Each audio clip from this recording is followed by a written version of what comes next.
So who am I going to believe? The Well, sugar and meat, they're part of the biggest industries in the world. I mean, right.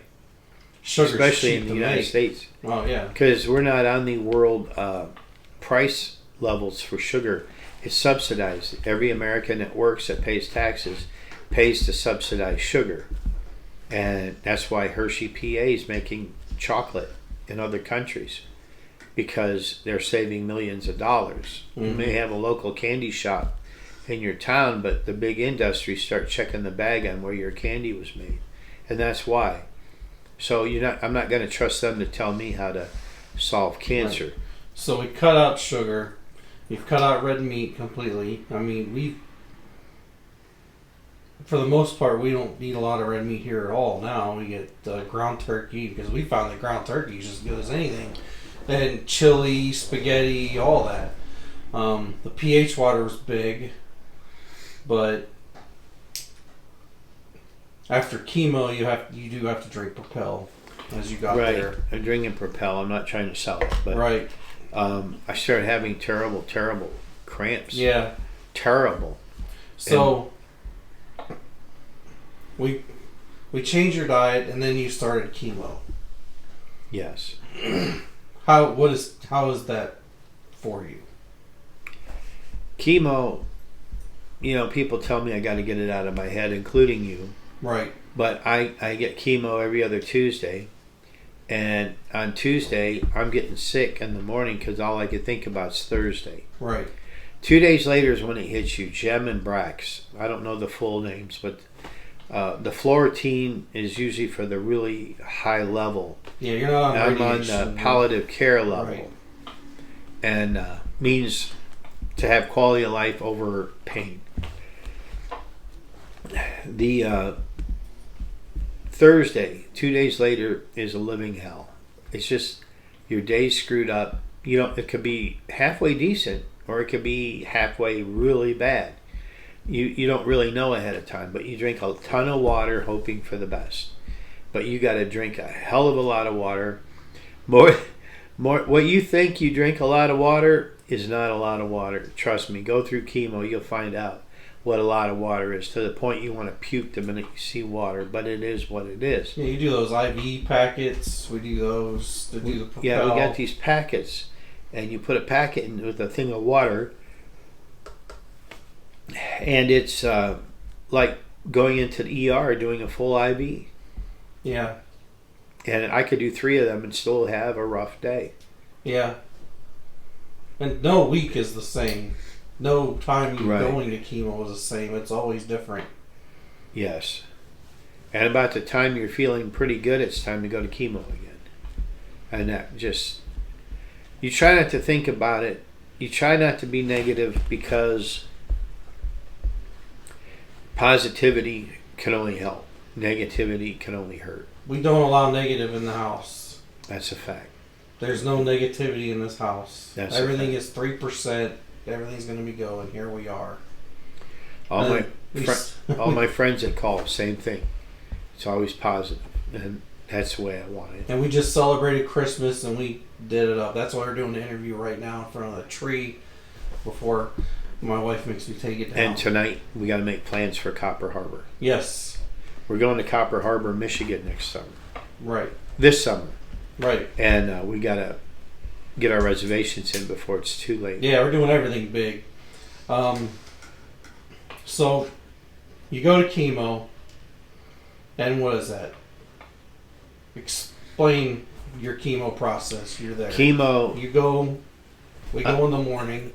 I worked at Ford, so for some of you that don't understand, just imagine an assembly line. Yeah.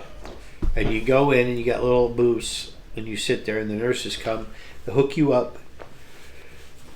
You have a permanent port in your arm. Yeah, right here. And I have a port, and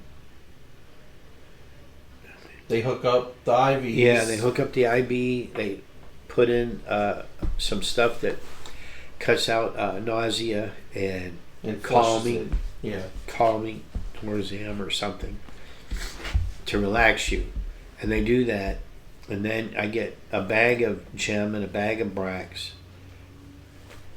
Was that a couple hours? It's about 3. Yeah, about 3 hours. I don't think I sleep, but everybody else says I sleep every time. You do. Towards the end, you fall asleep. But I don't even realize it. What's crazy is how, like, you can put that chemo bag. To me, it's crazy to me because they start out with a big bag of saline, and that's going in you all the time. And then when they bring out the chemo, it's this little bag that looks like, I guess, dark sugar water, and that's the chemo. And they put that takes like a half hour, and then they take that off, and then they start. That's when they put the other bag on. I'm not sure what that stuff is. It's a bigger bag. It takes 20 minutes. And then they take that off. Well, towards the end of that, that's when you fall asleep. That third bag. Yeah. But I don't even realize it till he mentioned just recently. Because to me, I always am awake for the whole thing.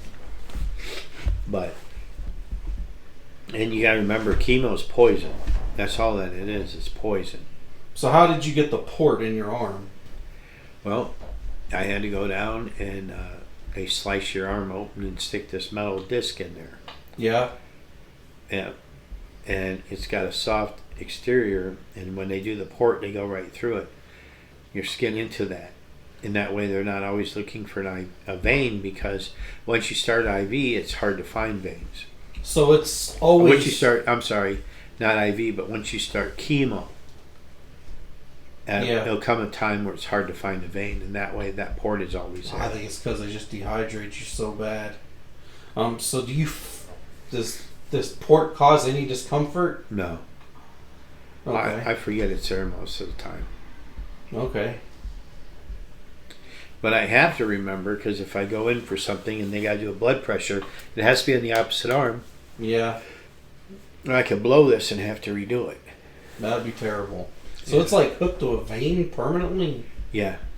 Well, it goes all the way to the heart. It goes to the heart. Oh, wow. Yeah, because they asked me, if you want it there or your chest. They go, most people get the chest. They go, well, what's the less headache for me? And they go, well, the arm. I go, well, why would I want to do the chest? And guys, I don't know, most people do. I'm like, okay. And then they give me a cream for Tuesdays that I got chemo. I put a dollop on there and then a clear Band-Aid over it. Mm-hmm. And 1 hour before my appointment, and when I get there, it's so numb you never feel anything. So right now we have your chemo days. We have down to like what do you call that?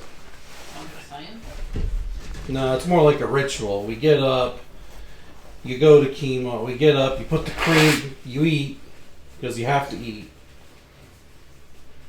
Drink a bunch of fluids, put that cream on that thing, put it up. We go up there, you sit in a chair, we bull crap for 3 hours, and then we go get lunch. Yes. And then come home and nap. And then you come home and take a nap, and then you get up and you're good. Yeah. And then the next day you're fine. But then, like yesterday was it's technically Friday, but it would have been your 2 days after chemo. You do this crash. Now, This past one was pretty bad, but we haven't figured that out. Why they're all different? 'Cause they're always different. Sometimes you don't crash. And this is also another part.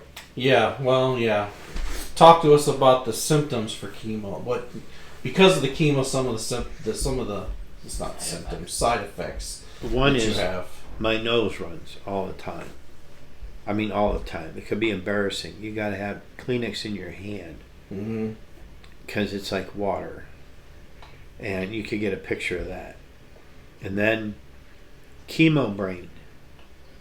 As embarrassing as this is, one day I actually took the dog's medicine instead of mine. I had to go to a lot of trouble to get to that medicine, so it's not like I didn't have 50 times to be able to tell me, no, this is a bad idea, this is not appropriate, your medicine's over there. They call it chemo brain. Yeah. Well, the problem when you're taking the dog medicine is you're trying to pee on fire hydrants and stuff. So Yeah. it becomes a Barking problem. at the mailman, he got a little pissed off. Right.